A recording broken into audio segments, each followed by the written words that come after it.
6, 5, 4, 3. Ignition. 3, 2, 1. 0. Roger. Liftoff. Liftoff. Bravo. Fox away.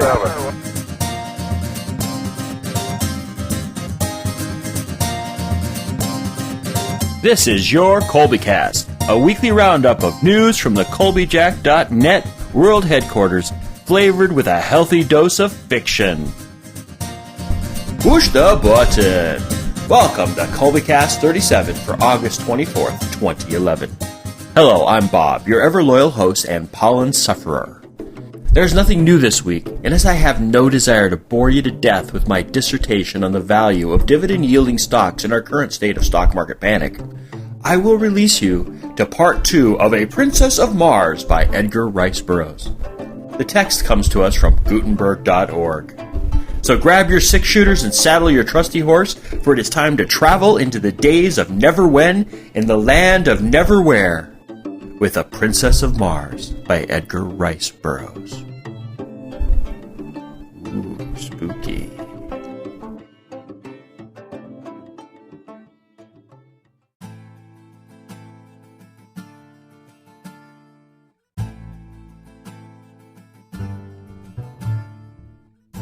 A Princess of Mars by Edgar Rice Burroughs.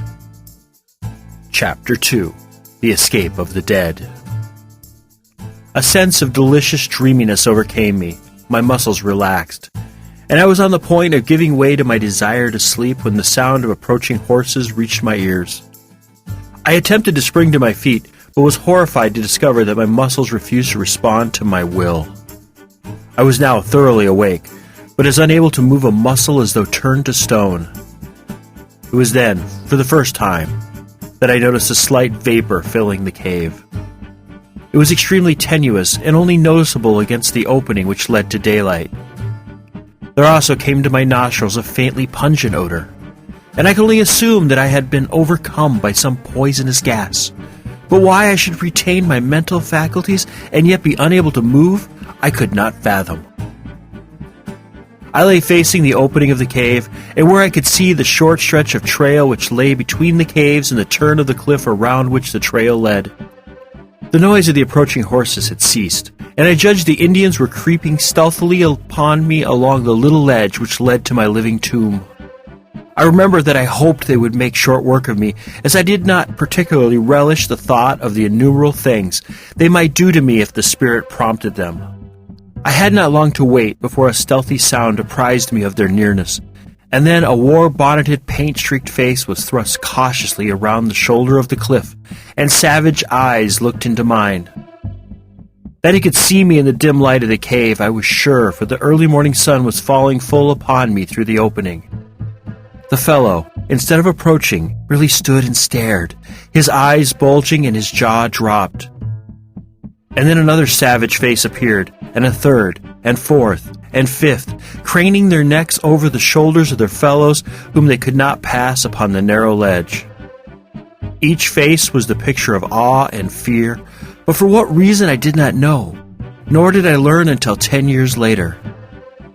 That there were still other braves behind those who regarded me was apparent from the fact that the leaders passed back whispered words to those behind them. Suddenly, a low but distinct moaning sound issued from the recesses of the cave behind me, and, as it reached the ears of the Indians, they turned and fled in terror, panic-stricken. So frantic were their efforts to escape from the unseen thing behind me that one of the braves was hurled headlong from the cliff to the rocks below. Their wild cries echoed in the canyon for a short time, and then all was still once more. The sound which had frightened them was not repeated, but it had been sufficient as it was to start me speculating on the possible horror which lurked in the shadows at my back. Fear is a relative term, and so I can only measure my feelings at that time by what I had experienced in previous positions of danger, and by those that I have passed through since. But I can say without shame that if the sensations I endured during the next few minutes were fear, then may God help the coward, for cowardice is of surety its own punishment. To be held paralyzed, with one's back towards some horrible and unknown danger, from the very sound of which the ferocious Apache warriors turn in wild stampede, as a flock of sheep would madly flee from a pack of wolves, seems to me the last word in fearsome predicaments for a man who had ever been used to fighting for his life with all the energy of a powerful physique. Several times I thought I heard faint sounds behind me, as of somebody moving cautiously, but eventually even these ceased, and I was left to the contemplation of my position without interruption. I could but vaguely conjecture the cause of my paralysis, and my only hope lay in that it might pass off as suddenly as it had fallen upon me. Late in the afternoon, my horse, which had been standing with dragging rein before the cave, started slowly down the trail, evidently in search of food and water, and I was left alone with my mysterious unknown companion and the dead body of my friend, which now lay just within my range of vision upon the ledge where I had placed it in the early morning. From then until possibly midnight, all was silence, the silence of the dead. Then, suddenly, the awful moan of the morning broke upon my startled ears, and there came again from the black shadows the sound of a moving thing, and a faint rustling as of dead leaves. The shock to my already overstrained nervous system was terrible in the extreme, and with a superhuman effort I strove to break my awful bonds. It was an effort of the mind, of the will, of the nerves, not muscular, but I could not move even so much as my little finger, but none the less mighty for all that. And then something gave. There was a momentary feeling of nausea, a sharp click as of the snapping of a steel wire, and I stood with my back against the wall of the cave, facing my unknown foe. And then the moonlight flooded the cave, and there before me lay my own body as it had been lying all these hours, with the eyes staring straight toward the open ledge and the hands resting limply upon the ground. I looked first at my lifeless clay there upon the floor of the cave, and then down at myself in utter bewilderment. For there I lay clothed, and yet here I stood but naked, as at the minute of my birth. The transition had been so sudden and so unexpected that it left me for a moment forgetful of aught else than my strange metamorphosis. My first thought was, is this then death? Have I indeed passed over forever into that other life? But I could not well believe this, as I could feel my heart pounding against my ribs from the exertion of my efforts to release myself from the anathesis which had held me. My breath was coming in quick, short gasps. Cold sweat stood out from every pore of my body, and the ancient experiment of pinching revealed the fact that I was anything other than a wraith. Again was I suddenly recalled to my immediate surroundings by a repetition of the weird moan from the depths of the cave. Naked and unarmed as I was, I had no desire to face the unseen thing which menaced me.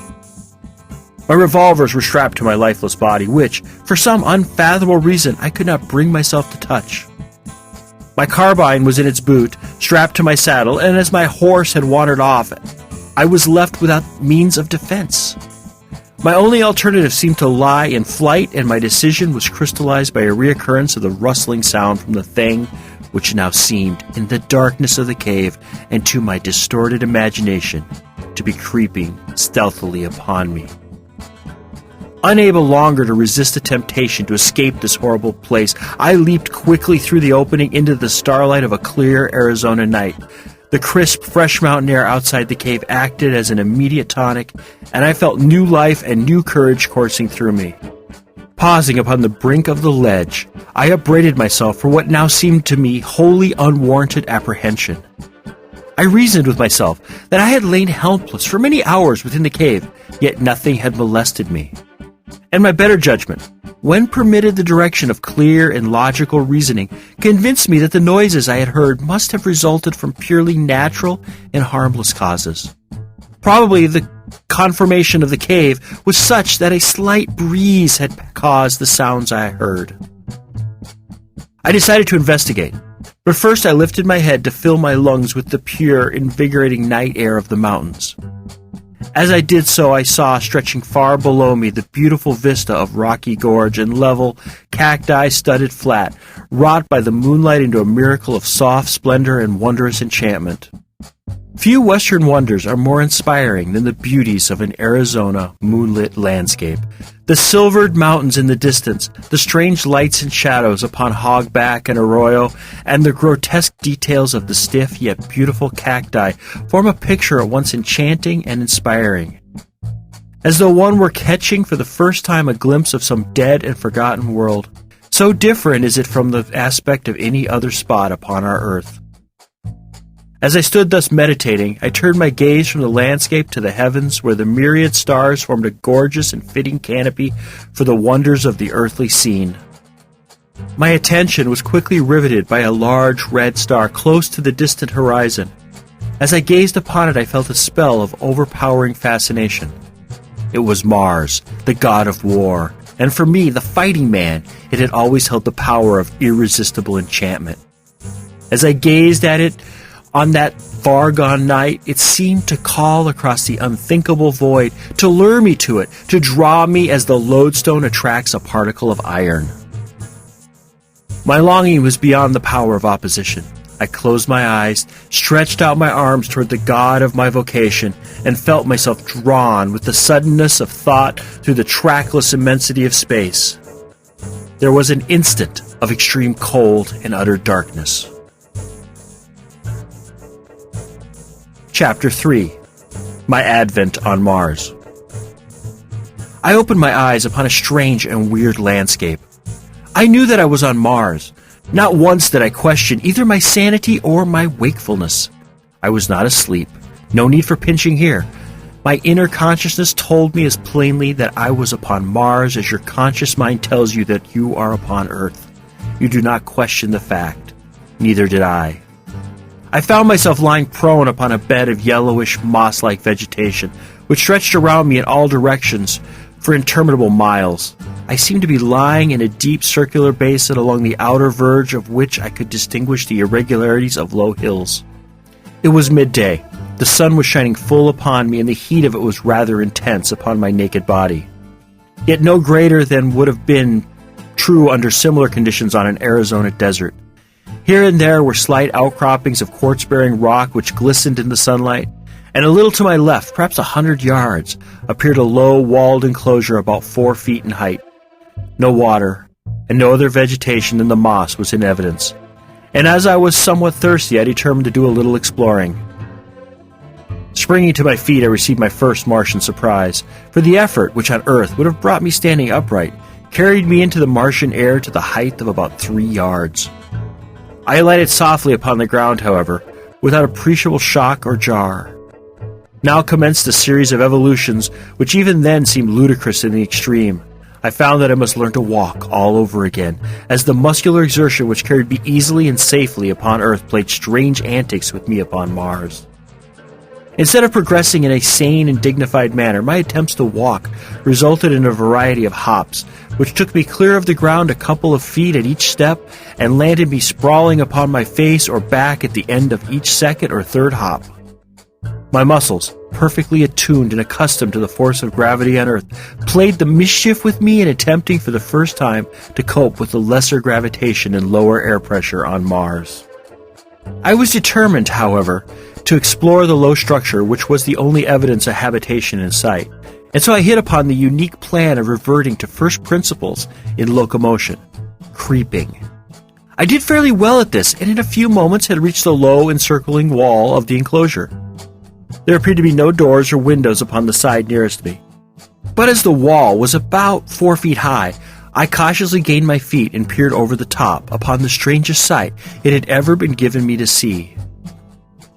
The roof of the enclosure was of solid glass, about 4 or 5 inches in thickness, and beneath this was several hundred large eggs, perfectly round and snowy white. The eggs were nearly uniform in size, being about 2½ feet in diameter. 5 or 6 had already hatched, and their grotesque characters, which sat blinking in the sunlight, were enough to cause me to doubt my sanity. They seemed mostly head, with little scrawny bodies, long necks, and 6 legs. Or, as I afterward learned, 2 legs and 2 arms, with an intermediary pair of limbs which could be used at will either as arms or legs. Their eyes were set at the extreme sides of their heads, a trifle above the center, and protruded in such a manner that they could be directed either forward or back, and also independently of each other, thus permitting this queer animal to look in any direction, or in 2 directions at once, without the necessity of turning the head. The ears, which were slightly above the eyes and closer together, were small, cup-shaped antennae, protruding not more than an inch on these young specimens. Their noses were but longitudinal slits in the center of their faces, midway between their mouths and ears. There was no hair on their bodies, which were of a very light yellowish-green color. In the adults, as I was to learn quite soon, this color deepens to an olive green and is darker in the male than in the female. Further, the heads of the adults are not so out of proportion to their bodies as is in the case of the young. The iris of the eyes is blood red, as in albinos, while the pupil is dark. The eyeball itself is very white, as are the teeth. These later add a more ferocious appearance to an otherwise fearsome and terrible countenance, as the lower tusks curve upwards to sharp points which end about where the eyes of earthly human beings are located. The whiteness of the teeth is not that of ivory, but of the snowiest and most gleaming of china. Against the dark background of their olive skins, their tusks stand out in a most striking manner, making these weapons present a singularly formidable appearance.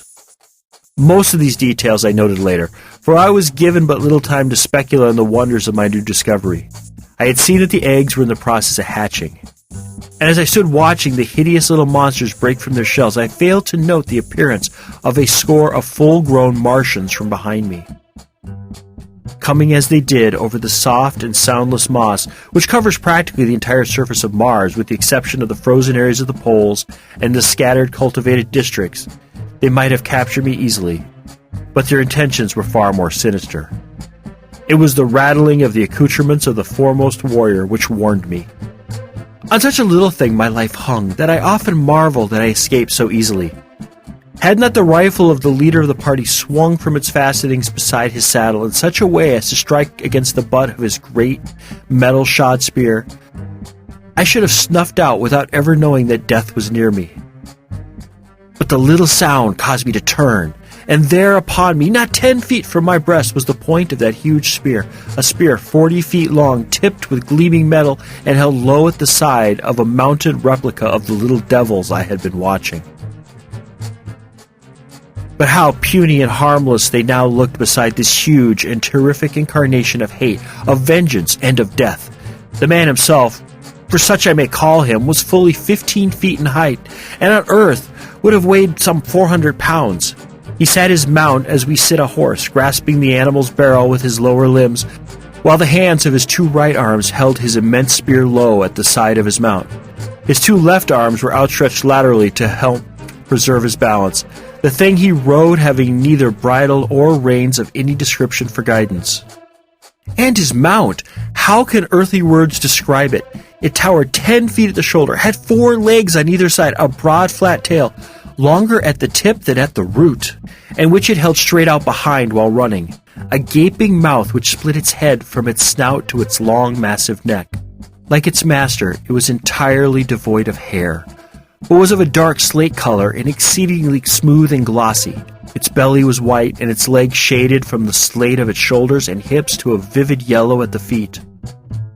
The feet themselves were heavily padded and nailless, which fact had also contributed to the noiselessness of their approach, and in common with a multiplicity of legs is a characteristic feature of the fauna of Mars.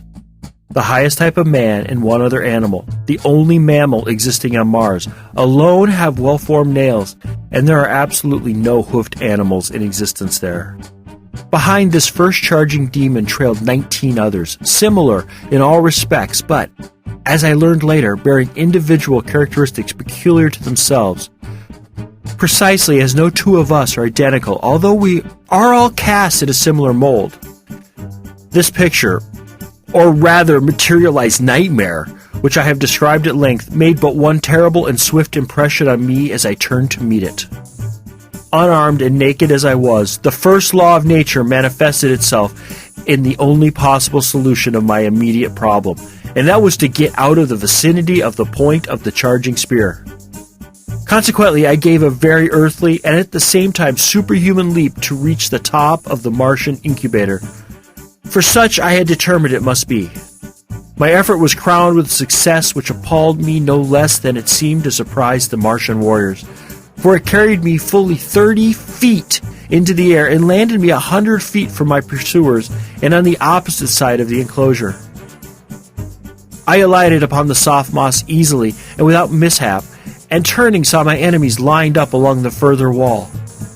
Some were surveying me with expressions which I afterward discovered marked extreme astonishment, and the others were evidently satisfying themselves that I had not molested their young. They were conversing together in low tones and gesticulating and pointing toward me. Their discovery that I had not harmed the little Martians and that I was unarmed must have caused them to look upon me with less ferocity. But as I was to learn later, the thing which weighed most in my favor was my exhibition of hurtling. While the Martians are immense, their bones are very large, and they are muscled only in proportion to the gravitation which they must overcome. The result is that they are infinitely less agile and less powerful in proportion to their weight than an Earthman, and I doubt that were one of them suddenly to be transported to Earth, he could lift his own weight from the ground. In fact, I am convinced that he could not do so.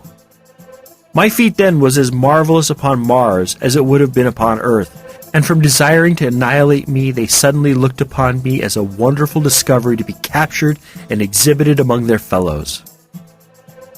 The respite my unexpected agility had given me permitted me to formulate plans for the immediate future and to note more closely the appearance of the warriors. For I could not disassociate these people in my mind from those other warriors who, only the day before, had been pursuing me. I noted that each was armed with several other weapons in addition to the huge spear which I have described. The weapon which caused me to decide against an attempt at escape by flight was what was evidently a rifle of some description, and which I felt, for some reason, they were peculiarly efficient in handling. These rifles were of a white metal stocked with wood, which I learned later was a very light and intensely hard growth, much prized on Mars, and entirely unknown to us denizens of Earth. The metal of the barrel is an alloy composed principally of aluminum and steel, which they have learned to temper to a hardness far exceeding that of the steel with which we are familiar. The weight of these rifles is comparatively little, and with the small caliber, explosive, radium projectiles which they use, and the great length of the barrel, they are deadly in the extreme, and at ranges which would be unthinkable on Earth. The theoretic effective radius of this rifle is 300 miles, but the best they can do in actual service when equipped with their wireless finders and sighters is but a trifle over 200 miles. This is quite far enough to imbue me with great respect for the Martian firearm, and some telepathic force must have warned me against an attempt to escape in broad daylight from under the muzzles of 20 of these death-dealing machines. The Martians, after conversing for a short time, turned and rode away in the direction from which they had come, leaving one of their number alone by the enclosure. When they had covered perhaps 200 yards, they halted, and turning their mounts toward us, sat watching the warrior by the enclosure. He was the one whose spear had so nearly transfixed me, and was evidently the leader of the band, as I had noted that they seemed to have moved to their present position at his direction. When his force had come to a halt, he dismounted, threw down his spear and small arms, and came around the end of the incubator toward me, entirely unarmed and as naked as I, except for the ornament strapped upon his head, limbs, and breast. When he was within about 50 feet of me, he unclasped an enormous metal armlet, and holding it toward me in the open palm of his hand, addressed me in a clear, resonant voice, but in a language it is needless to say I could not understand. He then stopped as though waiting for my reply, pricking up his antenna-like ears and cocking his strange-looking eyes still further toward me. As the silence became painful, I concluded to hazard a little conversation on my own part, as I had guessed that he was making overtures of peace. The throwing down of his weapons and the withdrawing of his troop before his advance toward me would have signified a peaceful mission anywhere on Earth. So why not, then, on Mars? Placing my hand over my heart, I bowed low to the Martian and explained to him that while I did not understand his language, his actions spoke for the peace and friendship that at the present moment was most dear to my heart. Of course, I might have been a babbling brook for all the intelligence my speech carried to him, but he understood the action with which I immediately followed my words. Stretching my hand toward him, I advanced and took the armlet from his open palm, clasping it about my arm above the elbow, smiled at him, and stood waiting. His wide mouth spread into an answering smile, and locking one of his intermediary arms in mine, we turned and walked back toward his mount. At the same time, he motioned his followers to advance. They started toward us on a wild run, but were checked by a signal from him. Evidently, he feared that, were I to be really frightened again, I might jump entirely out of the landscape. He exchanged a few words with his men, motioned for me that I would ride behind one of them, and then mounted his own animal. The fellow designated reached down 2 or 3 hands and lifted me up behind him on the glossy back of his mount, where I hung on as best I could by the belts and straps which held the Martian's weapons and ornaments. The entire cavalcade then turned and galloped away toward the range of hills in the distance. Chapter 4. A Prisoner. We had gone perhaps 10 miles when the ground began to rise very rapidly. We were, as I was later to learn, nearing the edge of one of Mars's long-dead seas, in the bottom of which my encounter with the Martians had taken place. In a short time we gained the foot of the mountains, and after traversing a narrow gorge came to an open valley, at the far extremity of which was a low tableland, upon which I beheld an enormous city. Toward this we galloped, entering it by what appeared to be a ruined roadway leading out from the city, but only to the edge of the tableland, where it ended abruptly in a flight of broad steps. Upon closer observation, I saw as we passed them that the buildings were deserted, and while not greatly decayed, had the appearance of not having been tenanted for years, possibly for ages. Toward the center of the city was a large plaza, and upon this and in the buildings immediately surrounding it were camped some 9 or 10 hundred creatures of the same breed as my captors. For such I now considered them, despite the suave manner in which I had been trapped.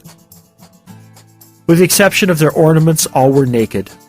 The women varied in appearance but little from the men, except that their tusks were much larger in proportion to their height, in some instances curving nearly to their high-set ears. Their bodies were smaller and lighter in color, and their fingers and toes bore the rudiments of nails, which were entirely lacking among the males. The adult females ranged in height from 10 to 12 feet. The children were light in color, even lighter than the women, and all looked precisely alike to me, except that some were taller than others, older, I presumed.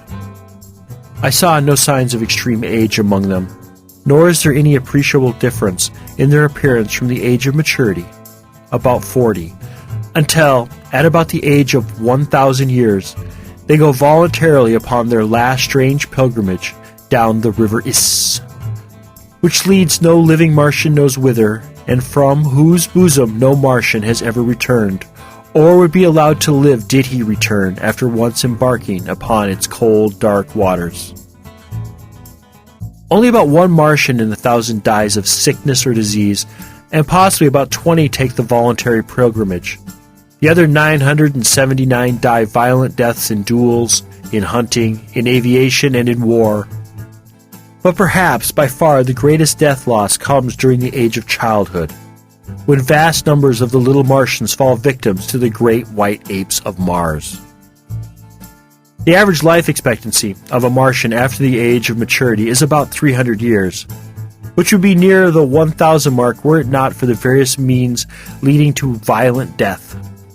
Owing to the waning resources of the planet, it evidently became necessary to counteract the increasing longevity which their remarkable skill in therapeutics and surgery produced, and so human life has come to be considered but lightly on Mars, as is evidenced by their dangerous sports and the almost continual warfare between the various communities.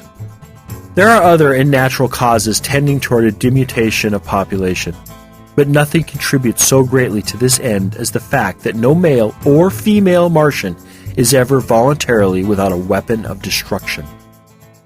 As we neared the plaza, and my presence was discovered, we were immediately surrounded by hundreds of the creatures who seemed anxious to pluck me from my seat behind my guard. A word from the leader of the party stilled their clamor, and we proceeded at a trot across the plaza to the entrance of as magnificent an edifice as mortal eye has rested upon. The building was low, but covered an enormous area. It was constructed of gleaming white marble inlaid with gold and brilliant stones which sparkled and scintillated in the sunlight. The main entrance was some 100 feet in width, and projected from the building proper to form a huge canopy above the entrance hall. There was no stairway, but a gentle incline to the first floor of the building opened into an enormous chamber encircled by galleries. On the floor of this chamber, which was dotted with highly carved wooden desks and chairs, were assembled about 40 or 50 male Martians around the steps of a rostrum. On the platform proper squatted an enormous warrior heavily loaded with metal ornaments, gay-colored feathers, and beautifully wrought leather trappings, ingeniously set with precious stones. From his shoulders depended a short cape of white fur lined with brilliant scarlet silk. What struck me as most remarkable about this assemblage, and the hall in which they were congregated, was the fact that the creatures were entirely out of proportion to the desks, chairs, and other furnishings, these being of a size adapted to human beings such as I, whereas the great bulks of the Martians could scarcely have squeezed into the chairs, nor was there room beneath the desks for their long legs. Evidently, then, there were other denizens on Mars than the wild and grotesque creatures into whose hands I had fallen, but the evidence of extreme antiquity which showed all around me indicated that these buildings might have belonged to some long extinct and forgotten race in the dim antiquity of Mars. Our party had halted at the entrance to the building, and at a sign from the leader I had been lowered to the ground. Again locking his arm in mine, we had proceeded into the audience chamber. There were few formalities observed in approaching the Martian chieftain. My captor merely strode up to the rostrum, the others making way for him as he advanced. The chieftain rose to his feet and uttered the name of my escort, who in turn halted and repeated the name of the ruler followed by his title. At the time, this ceremony and the words they uttered meant nothing to me, but later I came to know that this was the customary greeting between green Martians. Had the men been strangers and therefore unable to exchange names, they would have silently exchanged ornaments, had their missions been peaceful. Otherwise, they would have exchanged shots, or have fought out their introduction with some other of their various weapons. My captor, whose name was Dejah Thoris, was virtually the vice chieftain of the community and a man of great ability as a statesman and warrior. He evidently explained briefly the incidents connected with his expedition, including my capture, and when he had concluded, the chieftain addressed me at some length. I replied in our good old English tongue, merely to convince him that neither of us could understand the other. But I noticed that when I smiled slightly on concluding, he did likewise. This fact, and the similar occurrence during my first talk with Dejah Thoris, convinced me that we had at least something in common: the ability to smile, therefore to laugh, denoting a sense of humor. But I was to learn that the Martian smile is merely perfunctory, and that the Martian laugh is a thing to cause strong men to blanch in horror. The ideas of humor among the green men of Mars are widely at variance with our conceptions of incidents to merriment. The death agonies of a fellow being are, to these strange creatures, provocative of the wildest hilarity, while their chief form of commonest amusement is to inflict death on their prisoners of war in various ingenious and horrible ways. The assembled warriors and chieftains examined me closely, feeling my muscles and the texture of my skin. The principal chieftain then evidently signified a desire to see me perform, and motioning me to follow, he started with Dejah Thoris for the open plaza. Now, I had made no attempt to walk since my first signal failure, except while tightly grasping Dejah Thoris's arm. And so now I went skipping and flitting about among the desks and chairs like some monstrous grasshopper. After bruising myself severely, much to the amusement of the Martians, I again had recourse to creeping. But this did not suit them, and I was roughly jerked to my feet by a towering fellow who had laughed most heartily at my misfortunes. As he banged me down upon my feet, his face was bent close to mine, and I did the only thing a gentleman might do under the circumstances of brutality, boorishness and lack of consideration for a stranger's rights.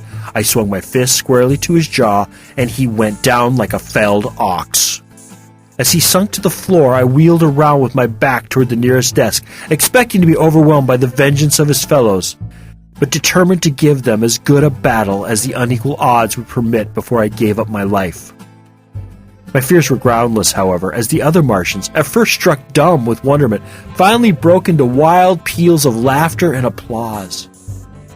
I did not recognize the applause as such, but later, when I had become acquainted with their customs, I learned that I had won what they seldom accord, a manifestation of approbation.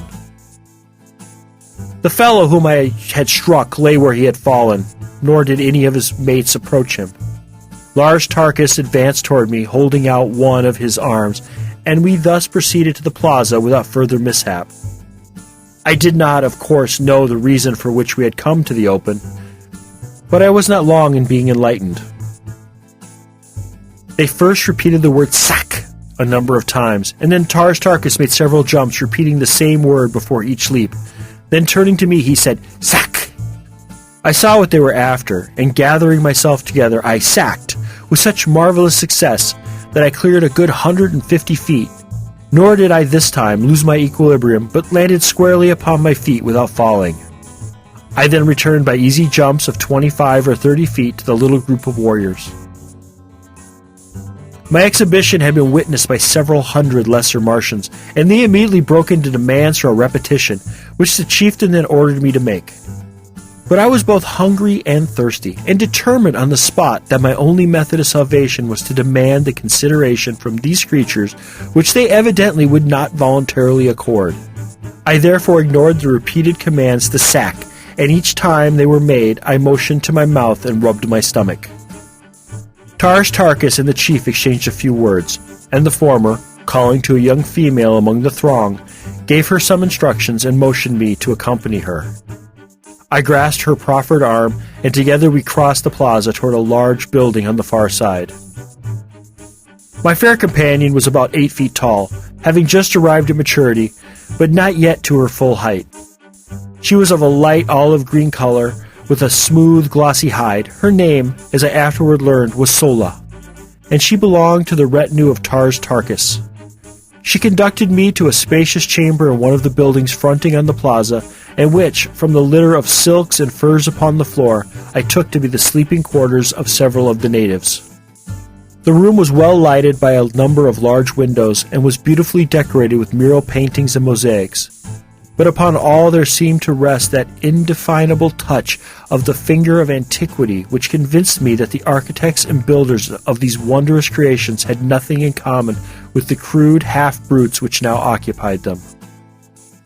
Sola motioned me to be seated upon a pile of silks in the center of the room, and turning, made a peculiar hissing sound, as though signaling to someone in an adjoining room. In response to her call, I obtained my first sight of a new Martian wonder. It waddled in on its 10 short legs and squatted down before the girl like an obedient puppy. The thing was about the size of a Shetland pony, but its head bore a slight resemblance to that of a frog, except that the jaws were equipped with 3 rows of long, sharp tusks. Chapter 5. I Elude My Watchdog. Sola stared into the brute's wicked-looking eyes, muttered a word or two of command, pointed to me, and left the chamber. I could not but wonder what this ferocious-looking monstrosity might do when left alone in such close proximity to such a relatively tender morsel of meat.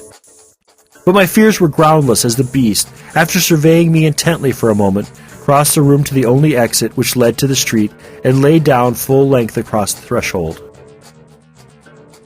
This was my first experience with a Martian watchdog. But it was destined not to be my last, for this fellow guarded me carefully during the time I remained a captive among these green men, twice saving my life and never voluntarily being away from me a moment. While Sola was away, I took occasion to examine more minutely the room in which I found myself captive. The mural painting depicted scenes of rare and wondrous beauty, mountains, rivers, lake, ocean, meadow, trees, and flowers, winding roadways, sun-kissed gardens, scene which might have portrayed earthly views but for the different coloring of the vegetation. The work had evidently been wrought by a master hand, so subtle the atmosphere, so perfect the technique, yet nowhere was there a representation of a living animal, neither human or brute, by which I could guess at the likeness of these other and perhaps extinct denizens of Mars.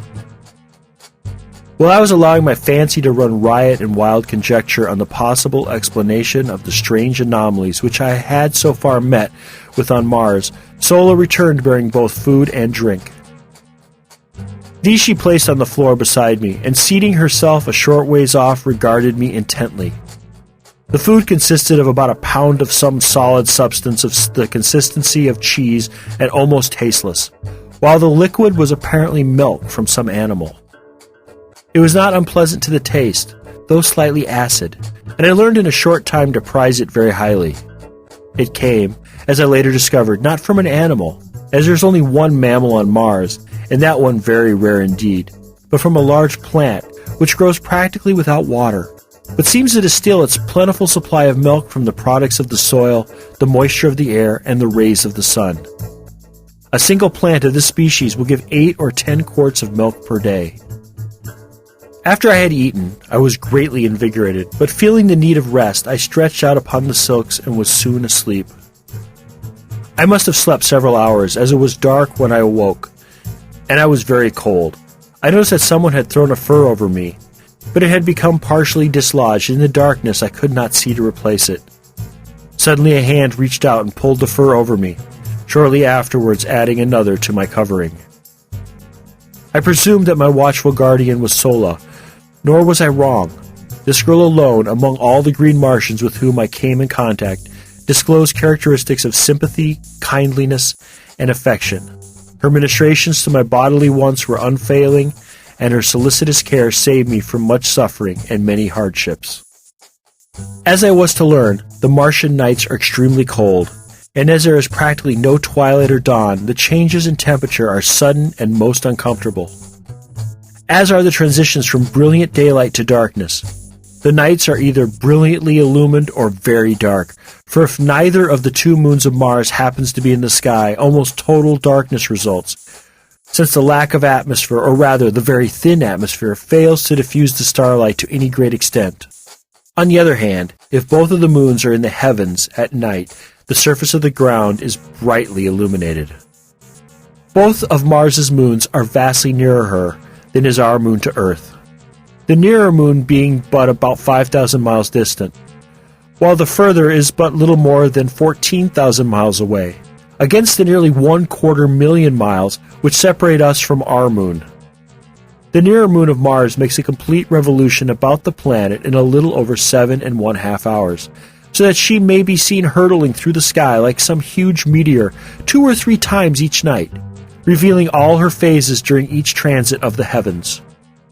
The further moon revolves about Mars in something over 30.25 hours, and with her sister satellite makes a nocturnal Martian scene one of splendid and weird grandeur. And it is well that nature has so graciously and abundantly lighted the Martian night, for the green men of Mars, being a nomadic race without high intellectual development, have but crude means for artificial lighting, depending principally upon torches, a kind of candle, and a peculiar oil lamp which generates a gas and burns without a wick. This last device produces an intensely brilliant, far-reaching white light, but as the natural oil which it requires can only be obtained by mining it in one of several widely separated remote localities, it is seldom used by these creatures whose only thought is for today, and whose hatred for manual labor has kept them in a semi-barbaric state for countless ages. After Sola had replenished my coverings, I again slept, nor did I awaken until daylight.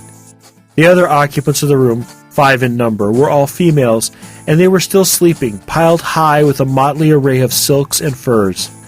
Across the threshold lay stretched the sleepless guardian brute, just as I had last seen him on the preceding day. Apparently he had not moved a muscle. His eyes were fairly glued upon me, and I fell to wondering just what might befall me should I endeavor to escape.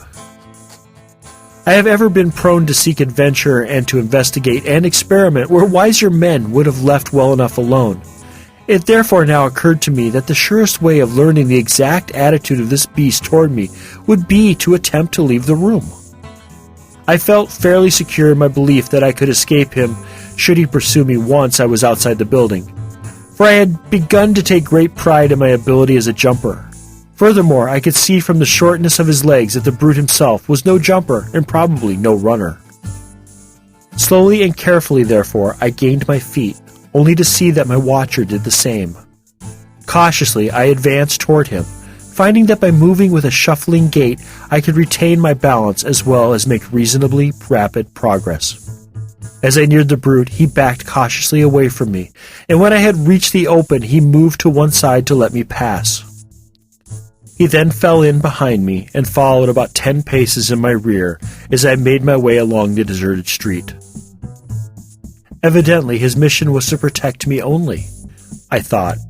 But when I reached the edge of the city, he suddenly sprang before me, uttering strange sounds and baring his ugly and ferocious tusk. Thinking to have some amusement at his expense, I rushed toward him, and when almost upon him, sprang into the air, alighting far beyond him and away from the city. He wheeled instantly and charged me with the most appalling speed I had ever beheld. I had thought his short legs a bar to swiftness, but had he been coursing with greyhounds, the latter would have appeared as though asleep on a doormat. As I was to learn, this is the fleetest animal on Mars, and owing to its intelligence, loyalty, and ferocity, is used in hunting, in war, and as a protector of the Martian man. I quickly saw that I would have difficulty in escaping the fangs of the beast on a straightaway course, and so I met his charge by doubling in my tracks and leaping over him as he was almost upon me.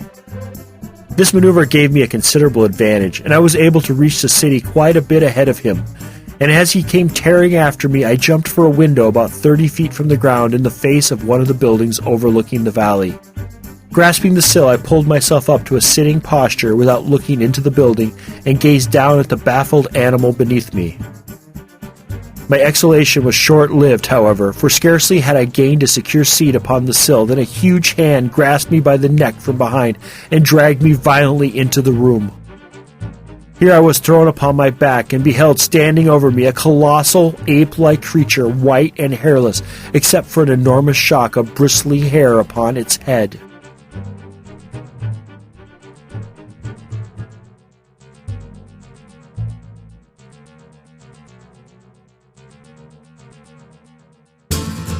This has been a Colbycast episode. This work is distributed under a Creative Commons Attribution, Non-Commercial, No Derivatives license. Share it, link it, blog it, talk about it. As Woody Guthrie said, this song is copyrighted in the U.S. under seal of copyright number 154085 for a period of 28 years, and anybody caught singing it without our permission will be a mighty good friend to ourn, cause we don't give a darn. Publish it, write it, sing it, swing to it, yodel it. We wrote it, that's all we wanted to do.